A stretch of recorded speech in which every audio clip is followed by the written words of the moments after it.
There's a joke in Hollywood. Getting hired by Marvel makes you a star. Getting fired by Marvel ends your career.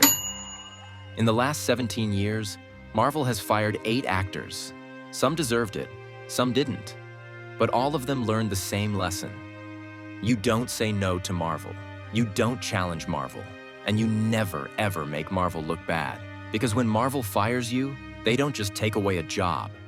They take away your future. Before we dive in, you need to understand how Marvel operates. When you sign with Marvel, you're not just signing up for one movie. You're signing your life away for 6 to 9 films over 10+ years. Marvel owns you, your image, your character, your future. But here's what they don't tell you. If you step out of line, even once, that multi-million-dollar contract means nothing. Marvel will cut you, replace you, and make sure no other studio touches you. It's not personal, it's business, the cruelest business in Hollywood. So let's talk about the actors who learned this the hard way. Terrence Howard. This is where Marvel showed they don't care about loyalty. Terrence was in the first Iron Man movie. He was War Machine. He helped launch the entire MCU. He was even paid more than Robert Downey Jr. in that first film. But when Iron Man became a massive hit, Marvel came back with an offer for Iron Man 2. Take a 90% pay cut, or you're fired. Terrence said no. He stood up for himself. He thought Marvel needed him. He was wrong. Marvel replaced him with Don Cheadle literally overnight. They recast War Machine and never looked back. Terrence Howard's career? He's basically disappeared. His last major role was the TV show Empire, which ended in 2020. Marvel sent a message. No actor is irreplaceable, not even the ones who started this whole thing. Edward Norton, Oscar-nominated, one of the best actors of his generation. Marvel hired him to play the Hulk in 2008, and Edward did what Edward does. He got involved. He rewrote the script. He questioned directors. He pushed for creative control. In any other movie, that's called being a professional. In Marvel, that's called being difficult to work with. After The Incredible Hulk, Marvel had a choice. Keep an Oscar-caliber actor who wants creative input, or find someone who will shut up and say their lines. They chose option B. Marvel fired Edward Norton and replaced him with Mark Ruffalo.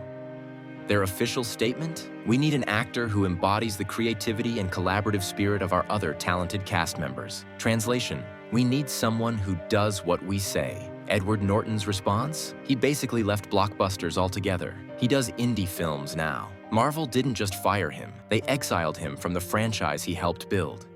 Hugo Weaving. Hugo played Red Skull in Captain America, the first Avenger, hated every second of it, hated the makeup, hated the process. When Marvel wanted him back, he said no. Marvel said, you have a contract. Hugo said, sue me. Marvel didn't sue him. They just recast Red Skull with a different actor and moved on. Hugo went back to theater and prestige films. Unlike the others, Hugo's career survived because he was already a legend. Lord of the Rings, The Matrix, V for Vendetta.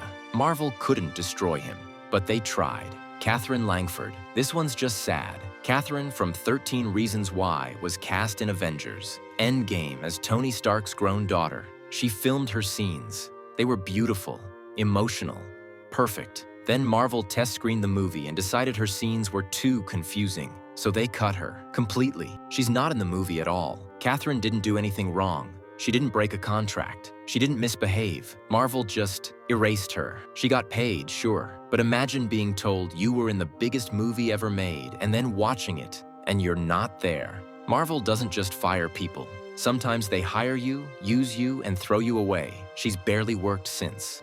Jonathan Majors, the biggest firing in Marvel history. Jonathan was the future of Marvel. Kang the Conqueror, the next Thanos. He was signed for 5+ movies.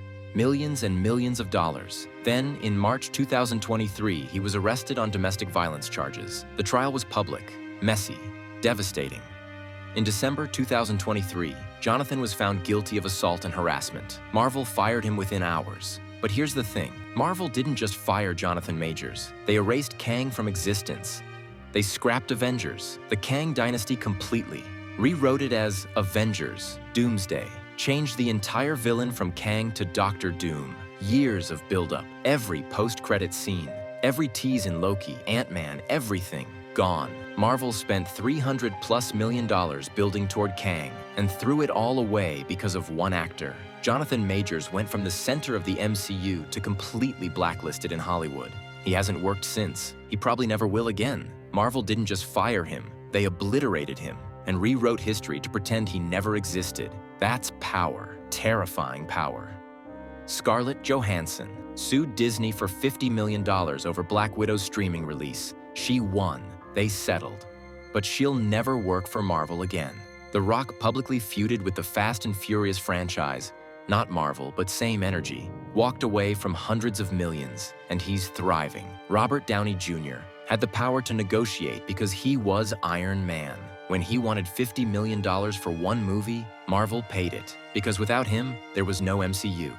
Here's what Marvel won't tell you. Every actor who signs with Marvel signs away their power. You can be Oscar-nominated like Edward Norton, fired. You can be the original like Terrence Howard, fired. You can do everything right like Catherine Langford, erased. You can be the future of the franchise like Jonathan Majors, obliterated. Marvel has made $30 billion at the box office. They're the most powerful studio in history, and they got there by making one thing very clear. Actors are replaceable. Characters are forever. So the next time you see a Marvel movie and wonder, why did that actor leave? Remember, they probably didn't leave. They were fired. And Marvel made sure you never noticed. That's the truth about Marvel's firings. Some deserved it, some didn't. But all of them learned. Don't challenge the mouse. If you want more Hollywood secrets they don't want you to know, hit subscribe. I'm Saga Stories. And remember, in Hollywood, loyalty only goes one way. See you in the next one.